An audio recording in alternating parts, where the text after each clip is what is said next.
आज का हमारा टॉपिक रहेगा बायोस्फीयर रिजर्व। बायोस्फीयर रिजर्व जो होते हैं ये किसी सांस्कृतिक या फिर हम कह सकते हैं प्राकृतिक स्थल को एक संरक्षण इसके तहत दिया जाता है। और ये नाम बायोस्फीयर रिजर्व नाम यूनेस्को के द्वारा दिया गया था। किसको दिया गया था?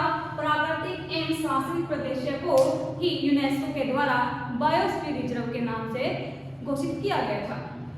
बात करें बायोस्फीयर रिजर्व की, ये 3 भागों में बटा हुआ है।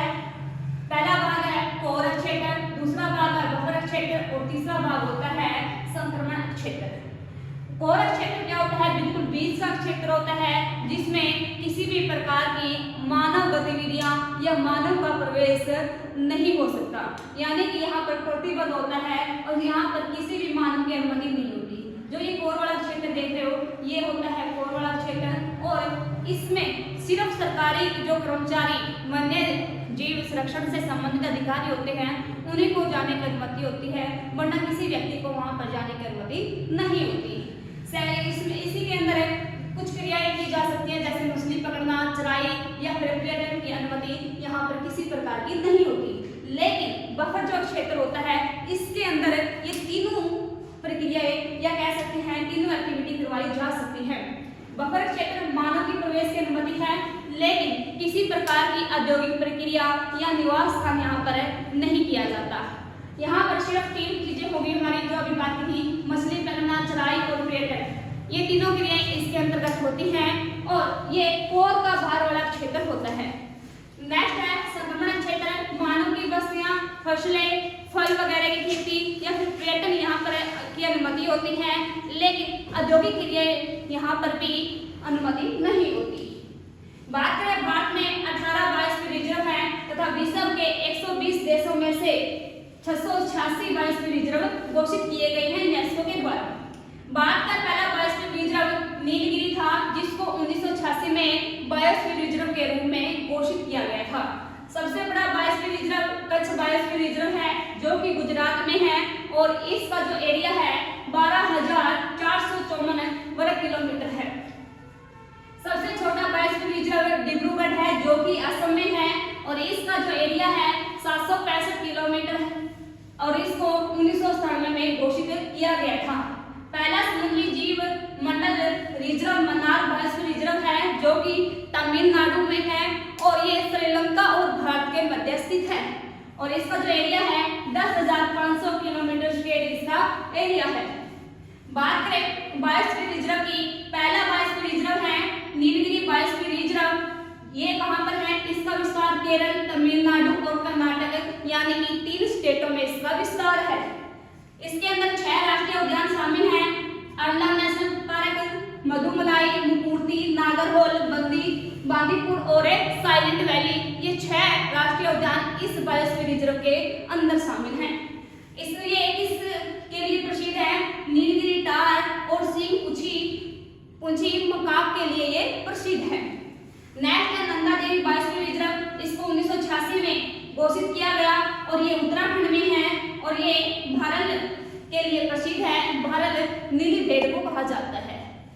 थर्ड है मन्नार की खाड़ी बायोस्फीयर रिजर्व, तमिलनाडु में है। 1989 को घोषित हुआ था और समुद्र या जल के अंदर पहला बायोस्फीयर रिजर्व है। ये व्हेल, शार्क, समुद्री गाय, हरे समुद्री कछुए और समुद्री घोड़ों के लिए प्रसिद्ध है। 117 से अधिक प्रवाल विधियों की यहाँ पर प्रजातियां पाई जाती हैं। नेक्स्ट है नोकरेक बायोस्फीयर रिजर्व। ये मेघालय में है। 1988 में इसे घोषित किया गया।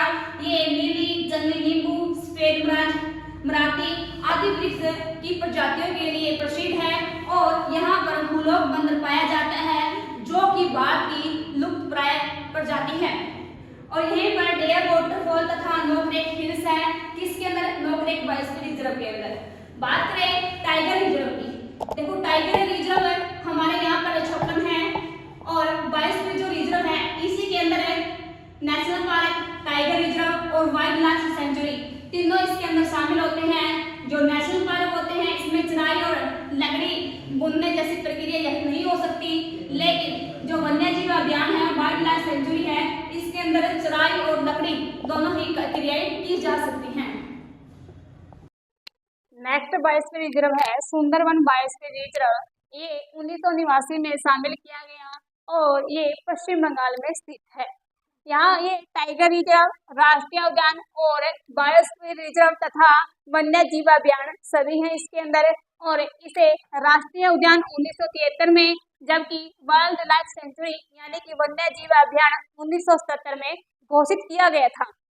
यहाँ पर ये सुंदरी नामक वृक्षों के लिए प्रसिद्ध है और गंगा नदी के डेल्टा पर ये बनाया गया है। नेक्स्ट है मानस बायोस्फीयर रिजर्व। मानस बायोस्फीयर जो रिजर्व है इसको 1989 में घोषित किया गया तथा ये असम में है। ये यूनेस्को विश्व धरोहर की सूची में भी शामिल है और एक राष्ट्रीय उद्यान भी है। मानस नदी इस बायोस्फीयर रिजर्व से होकर गुजरती है और मानस नदी के नाम पर ही इसका नाम मानस बायोस्फीयर रिजर्व रखा गया, जो कि मानस नदी जो है ये ब्रह्मपुत्र नदी की सहायक नदी है।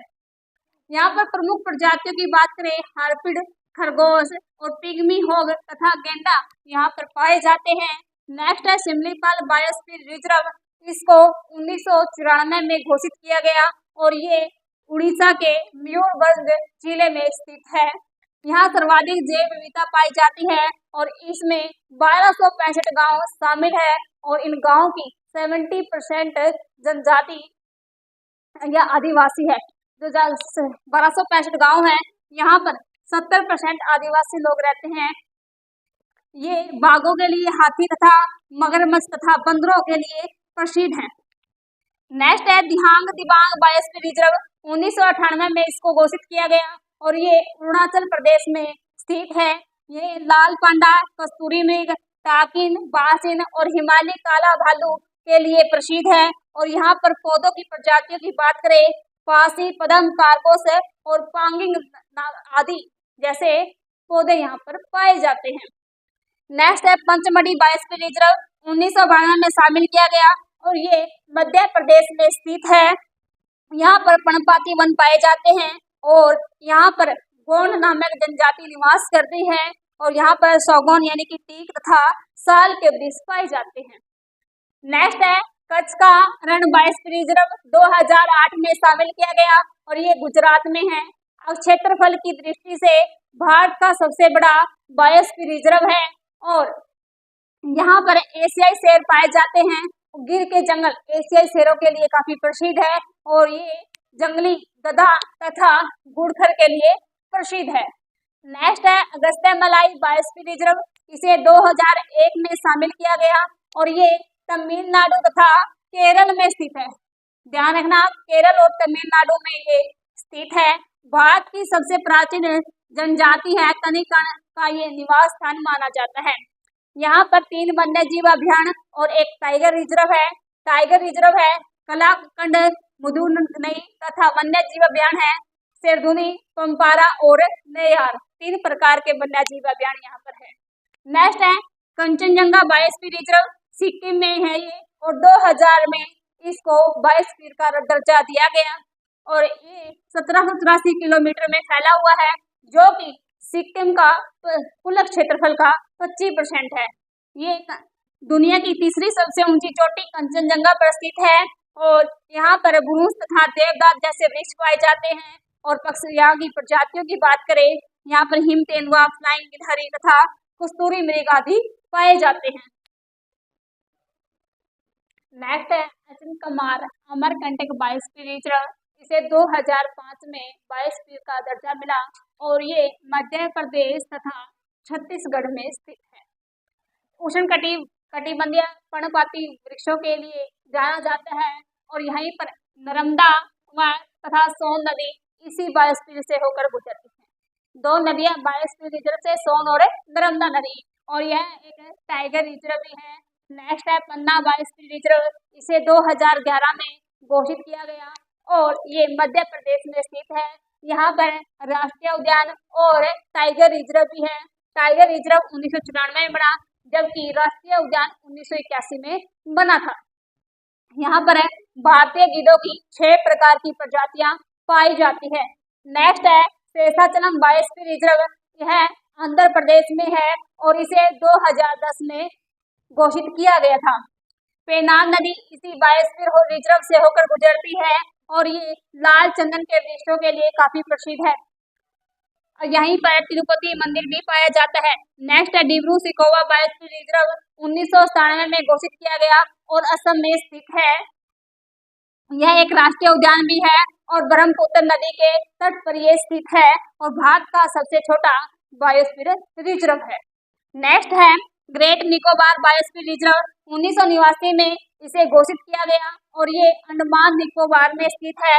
यहाँ पर निकोबारी और सिम्पोन नामक जनजातियां पाई जाती हैं। नेक्स्ट है गोल्ड डेजर्ट बायोस्फीयर रिजर्व, 2009 में इसे घोषित किया गया और ये हिमाचल प्रदेश में है। पिन वैली नेशनल पार्क और चंदन ताल झील यहाँ पर पाई जाती है और ये हिम तेंदुओं के लिए काफी प्रसिद्ध है।